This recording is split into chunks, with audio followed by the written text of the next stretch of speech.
নমস্কার, আমি শ্রী রাজীব শাস্ত্রী, রাজীব রয় astrologer YouTube চ্যানেলে আপনাদেরকে স্বাগত। সাপ্তাহিক রাশিফলের পাশাপাশি আমি কিন্তু বাৎসরিক রাশিফলটা প্রোভাইড করে থাকি ইউটিউব যারা ভিউয়ার্স আছেন তাদের জন্য। আজকে আমি এসেছি মকর রাশি 1432 সাল কেমন যাবে একটা আন্দাজ দেওয়ার জন্য। ভিডিওটা সম্পূর্ণ দেখবেন, যদি ভালো লাগে তাহলে অবশ্যই লাইক, সাবস্ক্রাইব এবং শেয়ার করে কিন্তু চ্যানেলটাকে এগিয়ে নিয়ে যাবেন। এবছরটা আয় ভাব যথেষ্টই ভালো, খুব একটা সমস্যা নেই। বাধার ভেতর দিয়ে কিন্তু কিছু অগ্রগতি আছে, সেটা একদম। এবছরে যেটা মূল বিষয় সেটা হচ্ছে কিন্তু এবছরে কিন্তু আপনি ব্যয়ের চাপে কিন্তু দিশাহারা করবেন, প্রচণ্ড খরচার যোগ আছে। তো বছরের প্রথম দিকে কিন্তু আপনাকে এখনই সাবধান করে দেওয়া হচ্ছে যে এই খরচের বিষয়টা নিজের হাতে রাখুন, রাশ রাখুন, কন্ট্রোল রাখুন, তাহলে কিন্তু সমস্যা কম হবে। আর নচেত বছরের শেষ বা বছরের মাঝামাঝি সময় কিন্তু আপনি একটা বড়সড় সমস্যার মধ্যে কিন্তু আপনি পড়বেন। কেননা এই চাপ থাকবে খরচা বাহুল্যের জন্য। পাশাপাশি কিন্তু আরেকটা জিনিস হতে পারে, সেটা হচ্ছে যে আর্থিক লেনদেনের বিষয়টা আপনাকে কিন্তু একটু সতর্ক থাকতে হবে। কাউকে আপনি টাকা দিলেন, সেটা কিন্তু এই বছরে ফেরত পাওয়ার ক্ষেত্রে কিন্তু সম্ভাবনা থাকছে। তো লেনদেনের জায়গাটা খুব সতর্কভাবে রাখতে হবে এবং নির্দিষ্ট যে কাগজপত্র পেপারস সেটা যদি আপনি ঠিকঠাক রেখে বুঝে শুনে দেন যে ঠিক মতো জায়গা ঠিক দিচ্ছি আমি, টাকা ঠিক সময় ফেরত পাবো, তাহলে কিন্তু সেক্ষেত্রে সমস্যা অনেকটাই কমে যাবে। বিগত দিনে যদি আপনি কোনো বিষয়ে যদি লোন নিয়ে থাকেন, যে আপনার বাড়ি গাড়ি বা অন্য কোনো বিষয়ের জন্য, এই বছর কিন্তু আমি যেহেতু বলেছি প্রথম দিকে যে আপনার আয় ভাবটা শুভ, সেই জন্য কিন্তু আপনার এই যে পুরনো লোন আছে, ঋণ আছে, সেটা কিন্তু এবছর অনেকটাই আপনার শোধ হয়ে যাবে এবং কারো ক্ষেত্রে পুরোটাই শোধ হয়ে যাবে।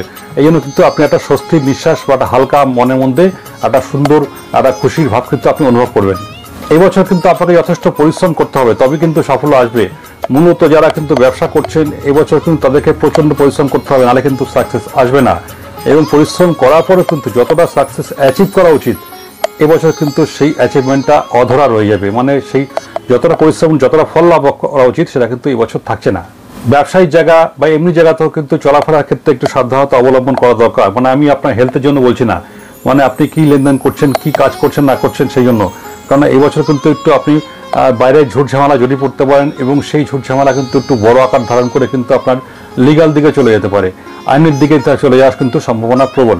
যারা বাস্তববিদ্যা আছেন, প্রমোটার, শিক্ষক, অধ্যাপক, আইনজীবী, এই ধরনের পেশার সঙ্গে যারা যুক্ত, তাদের কিন্তু এই বছরটা যথেষ্ট শুভ এবং সাফল্যের চূড়ায় কিন্তু আপনি উঠবেন। যারা শিক্ষা বিভাগের সঙ্গে যুক্ত, মূলত শিক্ষক, অধ্যাপক বা যারা নাকি নাটকের কাজ করেন, অভিনয়ের কাজ করেন, মেকআপের কাজ করেন, এই ধরনের পেশার সঙ্গে যারা যুক্ত, তাদের জন্য কিন্তু এই বছরটি যথেষ্ট সুসময় বহন করে আসছে। এবং এই ধরনের পেশার সঙ্গে যারা যুক্ত, তাদের কিন্তু শুধু টাকা নয়, এবছর কিন্তু খ্যাতি, সম্মান, নাম, যশ সবটাই কিন্তু হতে চলেছে। সুতরাং আনন্দ থাকার জন্য কিন্তু যথেষ্ট কারণ থাকছে। ওষুধপত্র, চিকিৎসা সরঞ্জাম, বাস্তু জিনিসপত্র, বাড়ি জিনিসপত্র বা কন্ট্রাক্টর, এই ধরনের ব্যবসার সঙ্গে যারা যুক্ত, তাদেরও কিন্তু যথেষ্ট ভালো ফলাফল আশা করা যায়। যারা চামড়া, রং, কাঠের ব্যবসা, এই ধরনের কাজের সঙ্গে যুক্ত, তাদের কিন্তু এই বছরটা যথেষ্ট ভালো এবং প্রভূত উপার্জনে কিন্তু যোগ থাকছে। যারা প্রচুর মানুষকে নিয়ে কাজ করেন, মানে যাদের আন্ডারে প্রচুর মানুষ কাজ করে, এই ক্ষেত্রে কিন্তু এবছরে তাদের কিছু সমস্যা থাকবে। এবছর কিন্তু আপনার অধস্তন যারা কর্মচারী আছে, তারা কিন্তু এবছরে কিছু সমস্যা তৈরি করবে। বুঝে মানিয়ে নিয়ে চলতে বলে সমস্যা আপনার অনেকটাই কমে যাবে।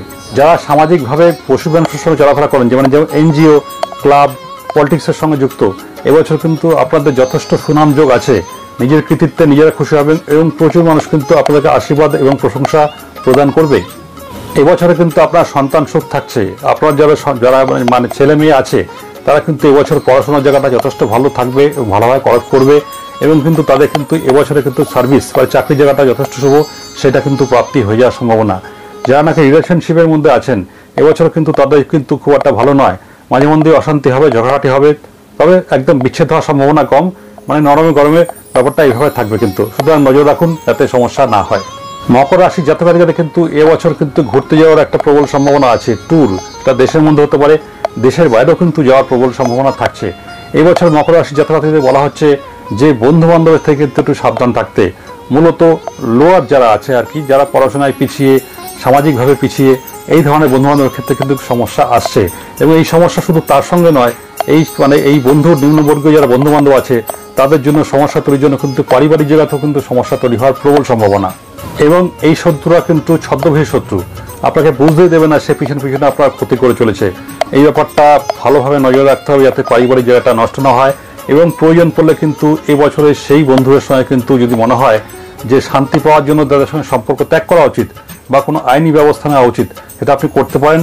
নাহলে কিন্তু এরা শুনবে না, এবছর কিন্তু প্রবল বাধা দেবে এরা। এবছর কিন্তু আপনার যথেষ্ট আধ্যাত্মিক যোগ আছে।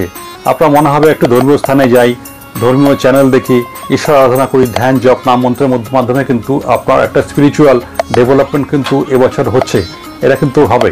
এবছর অর্থপ্রাপ্তি শুধু আপনার এক জায়গা থেকে নয়, একাধিক জায়গা থেকে কিন্তু অর্থপ্রাপ্তি যোগ থাকছে। শেয়ার, ফাটকা এই ধরনের জায়গা থেকে কিন্তু আপনার যথেষ্ট আয় করার সুযোগ থাকছে। তবে পাশাপাশি কিন্তু আপনার এবছরে মানসিক উত্তেজনা, অস্থিরতা থাকছে। ভুল বলা, ভুল কোনো সিদ্ধান্ত নিয়ে যাওয়া অস্থিরতার জন্য, সেক্ষেত্রে কিন্তু আপনি লাভের থেকে কিন্তু খরচার দিকেই পড়বেন, মানে এক কথায় ক্ষতির দিকে পড়বেন। এই বিষয়টা একটু মাথায় রাখতে হবে। এবার আসি স্বাস্থ্যের বিষয়ে। জ্বর, সর্দি, কাশি, ফুসফুসের সমস্যা, নিউরো প্রবলেম, এই ধরনের সমস্যা কিন্তু এবছর আপনার থাকছে। একটু সতর্ক থাকবেন। শুধু এই সতর্ক না, এবছর কিন্তু আপনার আঘাত যোগ আছে এবং রক্তপাত যোগ আছে। সুতরাং ঘরে এবং বাইরে যেখানেই থাকবেন, ঘুরতে যাবেন, বেরোবেন, একটু খেয়াল রাখতে হবে। মূলত যারা নাকি গাড়ি চালান তাদের কিন্তু খুব প্রচণ্ড সাবধানতা করার দরকার, নাহলে কিন্তু সমস্যা বড় আকার নেবে। তাহলে বন্ধুরা, এই ছিল মকর রাশি 1432 সাল কেমন যাবে আমি একটা আন্দাজ দেওয়ার চেষ্টা করলাম। যদি ভিডিওটি ভালো লাগে তাহলে অবশ্যই লাইক, সাবস্ক্রাইব এবং শেয়ার করে চ্যানেলটাকে এগিয়ে নিয়ে যাবেন। নমস্কার, ভালো থাকবেন।